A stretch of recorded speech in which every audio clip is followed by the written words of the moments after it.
네, 반갑습니다. 밈 인스티튜트의 박훈태 대표라고 합니다. 밈은 매핑과 모델링의 줄임말이고요.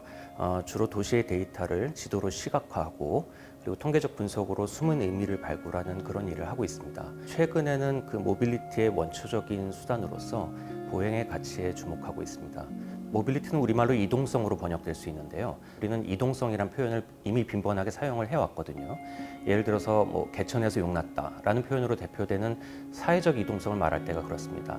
개천에서 용이 나기 위해서는 개인의 잠재적인 능력뿐만이 아니라 사회의 어떤 그런 제도적, 경제적 조건이 충분히 충족이 되어야 개인의 잠재력을 충분히 발휘할 수 있겠죠. 이처럼 이동하는 주체뿐 아니라 이동을 가능하게 하는 물리적, 제도적, 기술적 맥락을 함께 지시하는 개념이 이동성 또는 모빌리티라고 보실 수가 있겠습니다. 모빌리티라는 개념은 사회학과 지리학 분야에서 2000년대 초반부터 본격적으로 사용되기 시작을 했습니다.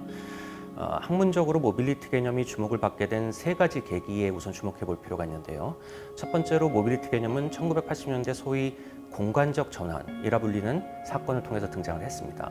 역사적인 설명 대신에 공간적인 개념, 즉 중심과 주변, 접근성과 매개성, 영역과 위계, 공간적 불평등 같은 개념을 통해서 세상의 변화를 구체적으로 포착하는 인식론이라고 볼 수 있는데요.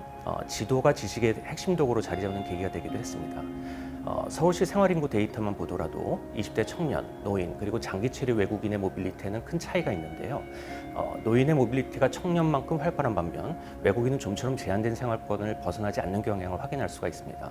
또한 일과 시간 중 이들은 서로 섞이지 않고 자신들끼리 모이는 배타적 영역을 형성하기도 하는데요. 사회적 통합이라는 측면에서 이러한 차이가 무엇을 설명하고 있는지, 향후 도시의 변화에 있어서 어떠한 영향을 행사하게 될지 등의 주제를 탐구해 볼 수가 있겠죠. 그리고 두 번째는 스톡보다 흐름을 중요하게 생각하는 관점의 등장입니다. 여기서 스톡이란 이제 쌓여서 머물러 있는 것을 말하는데요. 즉 부동산이자 자산이죠. 반면 흐름은 스톡 사이의 이동, 즉 사람, 사물, 정보와 지식, 에너지, 돈의 이동을 말합니다. 흐름은 근본적으로 파악하기가 어렵고 흐름은 지도로 표현되기도 어렵죠. 왜냐하면 이제 계속 움직이고 있기 때문에. 따라서 공간적 전환 이후에도 큰 주목을 받지 못했습니다. 전통적인 시각에서는 흐름을 결정하는 것은 스톡이라는 가정이 우선되었습니다. 도시계획식으로 예를 들면은 토지 이용 계획으로 땅에 배치될 인구와 용도의 규모를 먼저 결정을 하면 그에 따라 자연스럽게 이동이 발생한다는 이런 순서인 거죠. 하지만 흐름을 중요하게 생각하는 관점에서는 스톡의 규모와 변화를 결정하는 것이 바로 이동이라고 전제가 됩니다. 교통계획을 통해서 길이 뚫리고 지하철이 연결이 돼서 사람들이 활발하게 움직여야 스톡의 개발이 진행된다는 식이겠죠. 세 번째는 공간에서 장소로 주된 관심이 이동했던 순간입니다. 간단히 말해 장소는 의미가 부여된 공간이라고 볼 수 있는데요. 단순한 이동이 아니라 의미가 부여된 이동으로서 모빌리티가 주목을 받게 된 것이죠. 이동은 A에서 B까지 단순한 직선으로 표현될 수 있거든요. 반면 모빌리티는 이동하는 과정에 부여된 의미, 가령 출근길의 불편함과 지루함, 토학로의 위험함, 산책길에서 만났던 사람들, 심지어는 냄새까지 총체적인 경험에 중요한 가치를 두게 됩니다. 요즘 대중적으로 회자되는 모빌리티는 지금 방금 말씀드린 그런 모빌리티 담론의 사실 일부분을 지시하는 것인데요. 바로 정보통신 기술과 결합된 모빌리티라고 볼 수 있습니다. 저는 이러한 모빌리티의 국면을 특별히 스마트 모빌리티라고 구분해서 부르는 것이 적절하다고 생각을 하고요. 스마트 모빌리티는 사람과 사물의 물리적인 이동, 그리고 그것을 가능하게 하는 기술, 인프라, 그리고 제도로 한정될 수가 있습니다. 많이들 알고 계시다시피 스마트 모빌리티를 지탱하는 세 가지 기둥이 있는데요. 자율주행 자동차, 전기 자동차, 그리고 공유 자동차가 바로 그것입니다.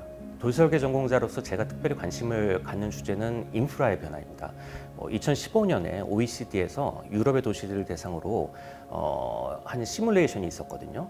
자율주행 자동차가 이제 택시로 공유된다고 가정을 했을 때 전체 등록 차량의 10%만으로 현재 수준 통행 수요를 100% 충족할 수 있기 때문에 교통사고, 혼잡, 대기오염 인제 감소는 물론이고요. 주차장 면적의 80%가 불필요를 하게 되고요. 도로 면적의 20%까지 축소가 가능하다는 결과가 도출되었거든요. 서울시 기준으로 보면 그 면적은 축구장 1,500개 정도의 이제 면적에 해당하는데요. 물론 이제 국내 도시를 대상으로 별도 연구가 필요하겠습니다만은 정도의 차이만 있을 뿐 거의 유사한 결과가 도출되지 않을까 그렇게 예상됩니다. 사실 서울만 하더라도 전체 등록 차량의 한 10%도 안 되는 차량이 도로에서 주행 중인 것으로 이제 파악이 되고 있거든요. 만약에 이제 그 차량들이 모두 자율주행 자동차로 공유가 될 수 있다면 주차되어 있는 차의 대부분 사실 이제 불필요해지는 것이겠죠. 그렇게 자동차를 위해서 비효율적으로 방치되어 있던 축구장 1,500개 규모의 공간이 시민들에게 다시 돌아온다면 우리는 이제 그 공간을 어떻게 공익적인 가치를 위해서 활용할 수 있을까를 진지하게 고민해봐야 할 때라고 생각을 합니다. 사실 이러한 시나리오가 실현이 되려면 기술적인 문제보다는 사실 제도적인 문제가 훨씬 더 중요합니다. 우리나라에서 이제 타다가 실패한 사례만 보더라도 우리는 이제 제도적인 유연성 측면에서 한계가 많은 편인데요. 스마트 모빌리티의 실현은 제도적인 뒷받침 없이는 사실 이제 불가능하다고 보고 있습니다. 또한 기존의 이제 자동차 중심의 모빌리티를 위해서 만들어진 여러 가지 제도적인 규정 체계 역시 개편이 될 필요가 있는데요.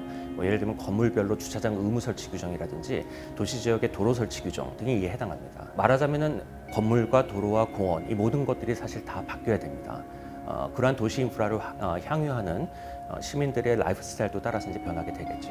세상이 멈췄다, 서울을 멈춘다고 하죠. 팬데믹 시기 일부 모빌리티는 당연히 위축될 수밖에 없습니다. 전 세계적으로 자동차 통행량이 크게 줄었다는 그런 통계가 확인되고 있거든요. 차도는 한산해지고 따라서 차량은 속도를 더 빨리 낼 수가 있는데 좁은 보도는 거리두기를 사실 물리적으로 지원하지 못하는 그런 비대칭 상황이 문제로 인식이 되고 있습니다. 이에 많은 세계 도시 정부들이 차도의 이제 차선 수를 줄이는 도로 다이어트를 통해서 보행자와 자전거를 위한 공간을 추가 확보하는 그런 대책을 수립하고 있는데요. 예를 들어서 미국의 필라델피아 같은 도시는 약 8km 연장의 도로를 아예 그냥 차량 통행을 금지를 시켜버리고 이를 보행자 자전거 전용 구간으로 이제 전환을 하기도 했습니다. 북미뿐만 아니라 유럽과 중남미 여러 도시들이 유사한 시도를 하고 있는 것으로 이제 보고가 되고 있고요. 서울만 해도 코로나가 장기화되면서 출퇴근 시 대중교통을 피해서 자전거나 전동 킥보드 같은 퍼스널 모빌리티 수단을 이용하는 사람들이 크게 늘고 있는데요. 따릉이 대역 건수하고 전동 킥보드 이동 시간이 지난해 동기간에 비해서 크게 증가한 것으로 이제 확인이 되고 있습니다. 이에 부응해서 자전거 도로의 시인성을 높이고 자전거 도로 연장도 늘리는 계획을 수립을 하고 있는데요. 반면에 세계적인 추세에 동참해서 도로 다이어트를 적극적으로 이렇게 실험해 보려는 그런 시도가 공론화되고 있지 못하는 상황은 좀 이제 안타까운데요. 이러다가 스마트 모빌리티의 미래를 좀 저비용으로 미리 준비해 볼 수 있는 기회를 아예 놓치는 것은 아닐까 이런 우려가 좀 되고 있습니다. 양극단적인 시나리오를 우선 상상해 볼 수가 있을 텐데요. 첫 번째는 사람들의 모빌리티가 이제 극대화되는 경우입니다. 주거와 직장의 관계가 다면화되고 따라서 중심과 주변의 구분도 느슨해지겠죠. 모빌리티의 수단이 다양화되면서 어린이, 노약자, 장애인의 교통 수요까지 증폭이 되고 결과적으로 모빌리티 시장이 확대되고 모든 방향에서 모든 방향으로 업무와 여가를 포함한 모든 종류의 모빌리티가 강력해지는 세상인 거죠. 두 번째는 이제 사람들은 가만히 있고 사물과 정보의 모빌리티가 극대화되는 경우라고 볼 수 있겠습니다. 한마디로 배송과 물류의 세상이 되는 것인데 사람들은 지방에 이제 한적한 곳에 머물러 있어도 상관이 없고요. 드론과 3D 프린터로 필요한 물건이 어디든 전달이 되고 화상 통화로 이제 업무뿐만 아니라 친목 모임까지 이제 해결하게 되는 그런 세상인 거죠.